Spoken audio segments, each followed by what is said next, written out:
नमस्कार साथियों, स्वागत है आपका BMJ एकेडमी में। मैं ब्रिजमोहन आपका स्वागत करता हूं। साथियों, बिहार SSC CGL 4th के मॉडल प्रैक्टिस सेट के वीडियो सीरीज में आज हम मॉडल प्रैक्टिस सेट 6 के GK GS के सभी प्रश्नों को देखेंगे। पिछले सभी मॉडल सेट के वीडियो लिंक डिस्क्रिप्शन में दिए हुए हैं। यदि आपने उसे नहीं देखा है तो उसे भी अवश्य देखें। तो आइए दोस्तों, आज का यह वीडियो शुरू करते हैं। पहला प्रश्न है, भारत में सबसे बड़ा बैंक कौन है?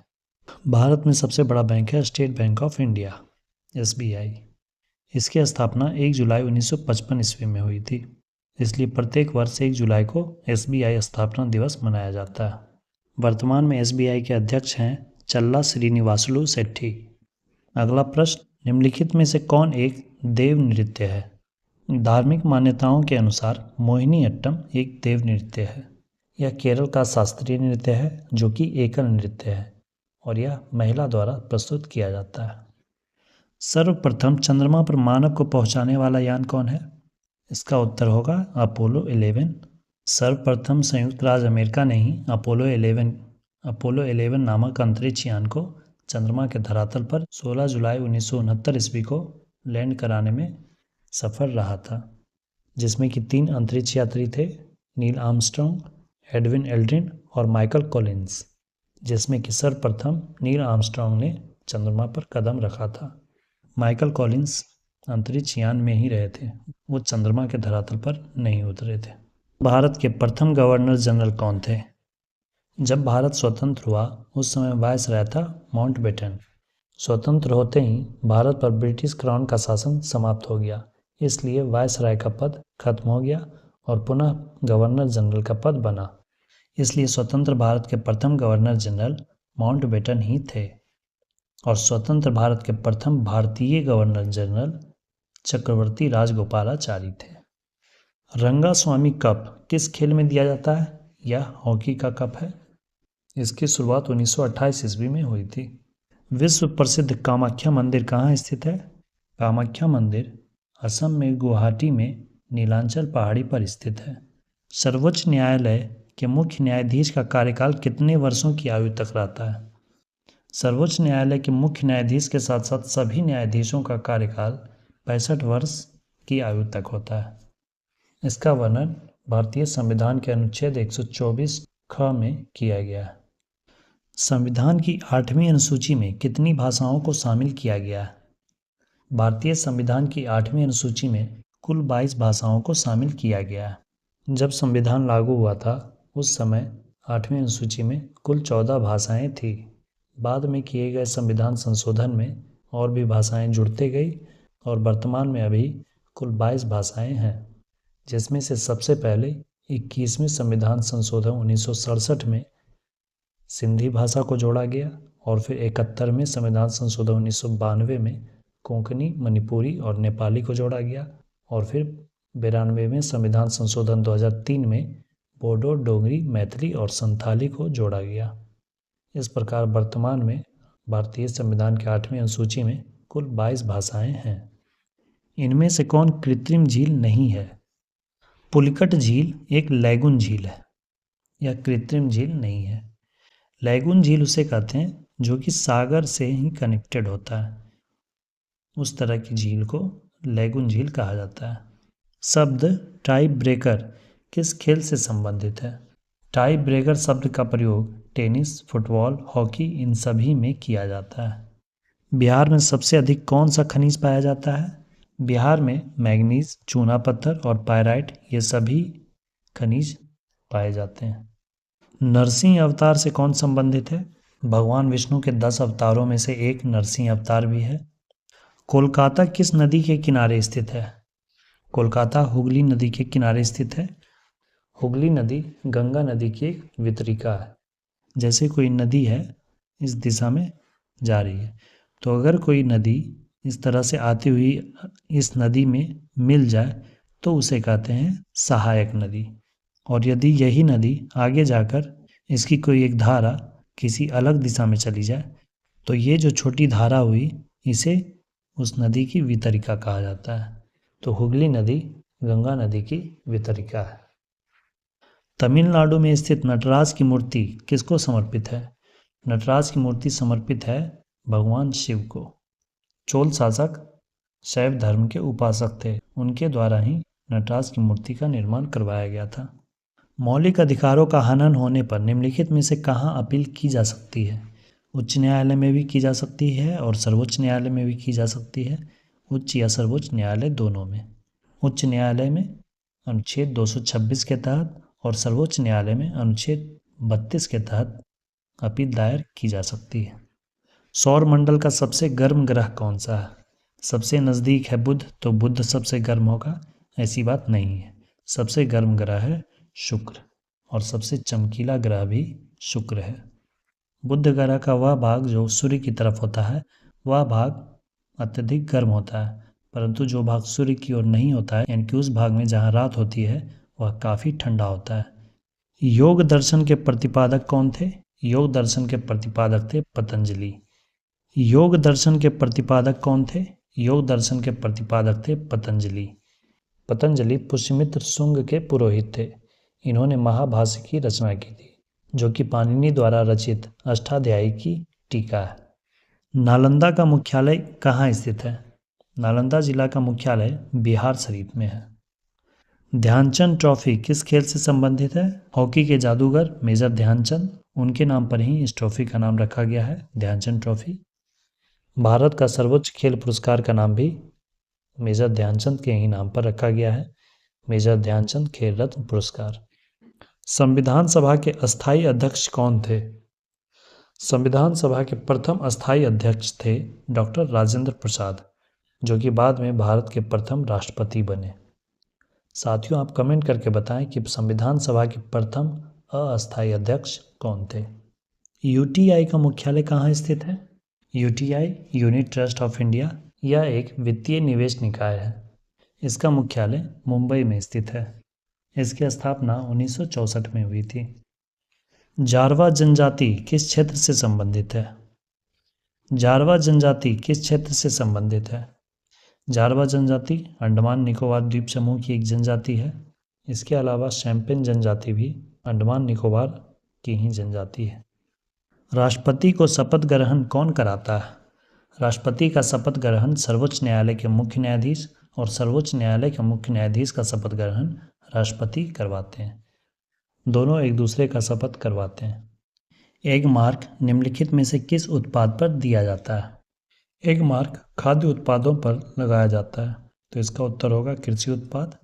भारत में सबसे कम वर्षा कहाँ होती है? सर्वाधिक वर्षा होती है मासिनराम में और सबसे कम वर्षा होती है लद्दाख में। विश्व का सबसे छोटा देश कौन है? साथियों, इस प्रश्न का उत्तर आप कमेंट करके बताएं। प्रेमचंद के बचपन का नाम क्या था? प्रेमचंद के बचपन का नाम था धनपत राय। चीनी यात्री फाहियान किसके दरबार में भारत आया था? हर्षवर्धन के शासनकाल में हेनशांग आया था और चंद्रगुप्त द्वितीय के शासनकाल में फाहियान आया था। 5 सितंबर को किसकी स्मृति के रूप में मनाते हैं? 5 सितंबर को भारत के प्रथम उपराष्ट्रपति तथा द्वितीय राष्ट्रपति डॉक्टर सर्वपल्ली राधाकृष्णन जी की जयंती के रूप में शिक्षक दिवस मनाया जाता है। आचार्य विनोबा भावे ने विश्व प्रसिद्ध भूदान आंदोलन का प्रारंभ कहाँ से किया था? इसका प्रारंभ आचार्य विनोबा भावे ने वर्तमान तेलंगाना राज्य के पोचमपल्ली गांव से किया था। इसकी शुरुआत इन्होंने 1951 ईस्वी में की थी। निम्न में से किस राज्य में प्रत्यावर्ती मानसून का अधिक प्रभाव होता है? प्रत्यावर्ती मानसून यानी कि लौटता हुआ मानसून। लौटते हुए मानसून से सर्वाधिक प्रभाव होता है तमिलनाडु पर। लौटते हुए मानसून से तमिलनाडु के कोरोमंडल तट पर सर्वाधिक वर्षा होती है। हीनयान तथा महायान किस धर्म के 2 शाखा हैं? हीनयान और महायान बौद्ध धर्म की 2 शाखाएं हैं। विंबलडन कहाँ स्थित है? यह इंग्लैंड में है। विंबलडन ओपन टेनिस टूर्नामेंट है। वेदांत दर्शन का आधार क्या है? वेदांत दर्शन का आधार है उपनिषद। ओली किस धर्म का पर्व है? ओली जैन धर्म का एक पर्व है। यह पर्व वर्ष में 2 बार मनाया जाता है। इसमें 9 दिनों तक व्रत रखा जाता है।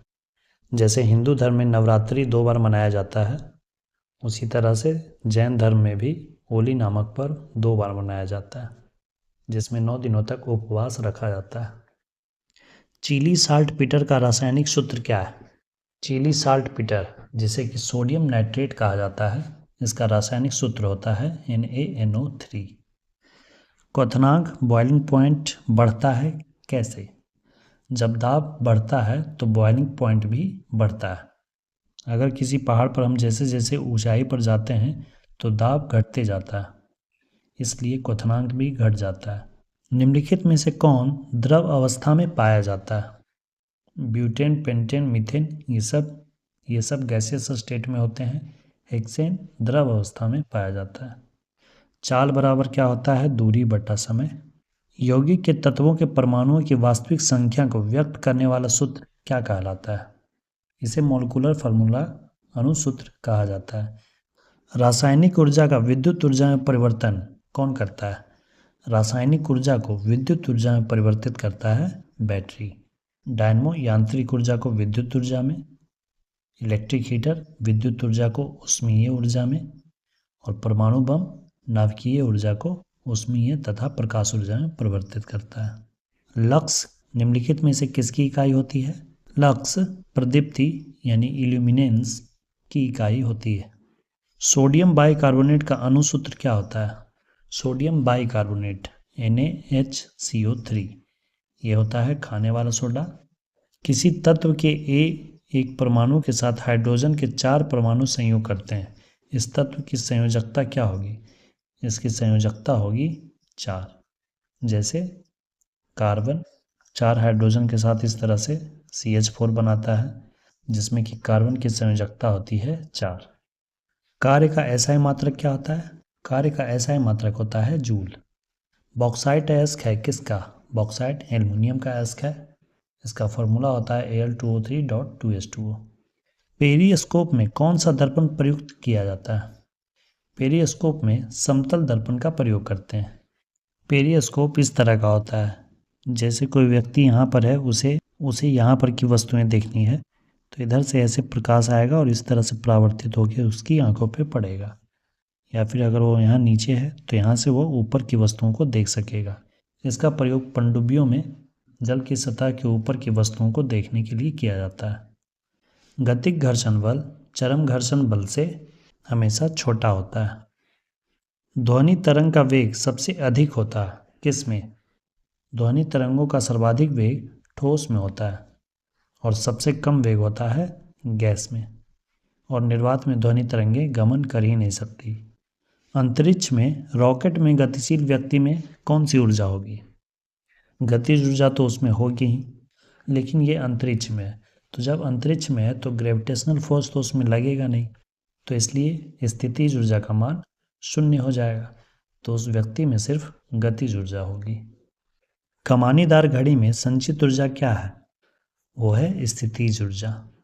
स्थिति में परिवर्तन के कारण जो संचित ऊर्जा होती है उसे स्थितिज ऊर्जा कहते हैं। प्रतिध्वनि का कारण क्या है? प्रतिध्वनि का कारण होता है ध्वनि का परावर्तन। ध्वनि के परावर्तन के कारण हमें प्रतिध्वनि सुनाई देती है। कौन सा कथन सही है? कार्य और ऊष्मा आपस में संबद्ध नहीं है।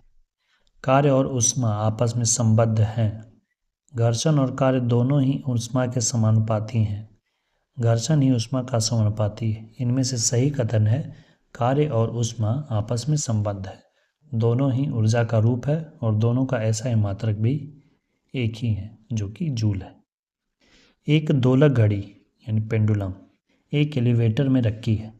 घड़ी तेज चलने लगेगी जब एलिवेटर ऊपर की ओर जाएगा। जब लिफ्ट तेजी से ऊपर की ओर जाएगी तो पेंडुलम पर लगने वाले G का मान बढ़ जाएगा, जिससे कि आवर्तकाल घटेगा। आवर्तकाल घटने से घड़ी तेज चलने लगेगी। एक गतिशील पिंड में आवश्यक रूप से नहीं हो सकती। कोई भी अगर गतिशील पिंड है तो उसमें क्या नहीं होगी? वेग होगा ही, संवेग भी होगा, गतिज ऊर्जा भी होगा। स्थितिज ऊर्जा आवश्यक नहीं है कि हो भी सकता है और नहीं भी, तो इसलिए इसका उत्तर स्थितिज ऊर्जा होगा। नाभिकीय अभिक्रियाओं में क्या संरक्षित रहता है? नाभिकीय अभिक्रियाओं में कुल आवेश और न्यूक्लियॉन की संख्या संरक्षित रहती है। आवर्त सारणी के उदग्र स्तंभों को क्या कहते हैं? आवर्त सारणी के जो उदग्र स्तंभ है उन्हें वर्ग कहा जाता है। बांग्लादेश का राष्ट्रीय फल कौन सा है? बांग्लादेश का राष्ट्रीय फल कटहल है। कटहल का साइंटिफिक नेम आर्टोकार्पस हेटेरोफिलस है। बांग्लादेश का राष्ट्रीय वृक्ष आम है। निम्नलिखित में से कौन सी सुधारवादी संस्था वेदों को समस्त ज्ञान का स्रोत मानती थी? वेदों की ओर लौट चलो, ये नारा था आर्य समाज के संस्थापक दयानंद सरस्वती का। दयानंद सरस्वती ने 1875 ईस्वी में आर्य समाज की स्थापना बम्बई में की थी। यह एक समाज सुधारवादी संस्था थी। बक्सर के युद्ध में अंग्रेजी सेना का नेतृत्व किसने किया था? प्लासी के युद्ध में अंग्रेजी सेना का नेतृत्व किया था लॉर्ड क्लाइव ने, जबकि बक्सर के युद्ध में अंग्रेजी सेना का नेतृत्व किया था हेक्टर मुनरो ने। बक्सर का युद्ध 1764 ईस्वी में बंगाल के नवाब मीर कासिम, अवध के नवाब शुजाउद्दौला तथा मुगल सम्राट शाह आलम द्वितीय की संयुक्त सेना के साथ ईस्ट इंडिया कंपनी के बीच हुआ था, जिसमें ईस्ट इंडिया कंपनी ने इन तीनों की संयुक्त सेनाओं को बुरी तरह से पराजित किया और बंगाल पर अंग्रेजी सत्ता की शुरुआत हुई। चांगई नृत्य भारत के किस राज्य से संबंधित है? चांगई नृत्य भारत के नागालैंड राज्य से संबंधित है।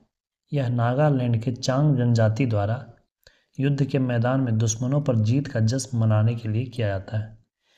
चोल साम्राज्य की स्थापना किसने की थी? चोल साम्राज्य की स्थापना की थी विजयालय ने। विजयालय पल्लव शासकों के सामंत थे। 850 ईस्वी में उसने तंजौर पे अधिकार कर लिया और एक स्वतंत्र राज्य की स्थापना की। सिंह विष्णु पल्लव वंश का शासक था। दंती दुर्ग राष्ट्रकूट वंश का शासक था। निम्नलिखित में से किस राज्य में मानसून के निवर्तन के दौरान वर्षा होती है? ये रिपीटेड क्वेश्चन है, पहले भी ये प्रश्न था। मानसून का निवर्तन यानी कि लौटता हुआ मानसून, इससे वर्षा होती है तमिलनाडु के कोरोमंडल तट पे।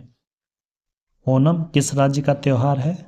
ओणम केरल का त्यौहार है और पोंगल तमिलनाडु का त्यौहार है। ओणम को मलयालम भाषा में थिरुवोनम कहा जाता है। अरविंद पारिख का संबंध निम्नलिखित में से किस वाद्य यंत्र से है? अरविंद पारिख का संबंध सितार वाद्य यंत्र से है। इन्हें वर्ष 2018 में पद्म भूषण से सम्मानित किया गया था। अगला प्रश्न है, एम चिन्नास्वामी क्रिकेट स्टेडियम किस शहर में स्थित है? यह कर्नाटक की राजधानी बेंगलुरु में स्थित है। भारतीय संविधान के किस भाग में मूल अधिकार का वर्णन किया गया है? भारतीय संविधान के भाग 3 में मौलिक अधिकारों का वर्णन किया गया है। भाग 4 में नीति निर्देशक तत्वों का वर्णन किया है। भाग 2 में भारत की नागरिकता संबंधित प्रावधान है और भाग 1 में भारतीय संघ और उसका राज्य क्षेत्र का वर्णन किया गया है। लक्ष्य सेन किस खेल के खिलाड़ी हैं? लक्ष्य सेन बैडमिंटन खेलते हैं। विश्व के कुल पृष्ठीय क्षेत्रफल में भारत का कितना हिस्सा है? यहाँ पृष्ठीय क्षेत्रफल का अर्थ हुआ स्थलीय क्षेत्र। विश्व का जो स्थलीय क्षेत्र है उसमें भारत का प्रतिशत कितना है? उसमें भारत का प्रतिशत है 2.46। भारत का कुल क्षेत्रफल 32,87,263 किलोमीटर स्क्वायर है, जो कि विश्व के कुल स्थल क्षेत्र का 2.4% है। क्षेत्रफल की दृष्टि से भारत का स्थान 7वां है। पहला स्थान है रूस, दूसरा स्थान कनाडा, तीसरा अमेरिका, चौथा चाइना, 5वां ब्राज़ील, छठा ऑस्ट्रेलिया और फिर 7वां स्थान पे है हमारा भारत। कौन सा जलमार्ग अटलांटिक महासागर को प्रशांत महासागर से जोड़ता है? यह है उत्तरी अमेरिका और यह है दक्षिणी अमेरिका। यह है अटलांटिक महासागर और यह है प्रशांत महासागर। इन दोनों महासागर को जोड़ने का कार्य यहाँ पे पनामा नहर द्वारा किया जाता है। इसका उत्तर होगा पनामा नहर। साथियों, आप कमेंट करके बताएं कि स्वेज नहर किन दो सागरों को जोड़ता है। साथियों, ये थे इस सेट के जीके जीएस के सभी प्रश्न। साथियों, वीडियो कैसी लगी अपना फीडबैक ज़रूर कमेंट किया करें और साथ ही वीडियो को अपने दोस्तों और स्टडी ग्रुप्स में भी शेयर करें। वीडियो को अंत तक देखने के लिए धन्यवाद दोस्तों। मिलते हैं अगले वीडियो में अगले सेट के साथ। जय हिंद, वंदे मातरम।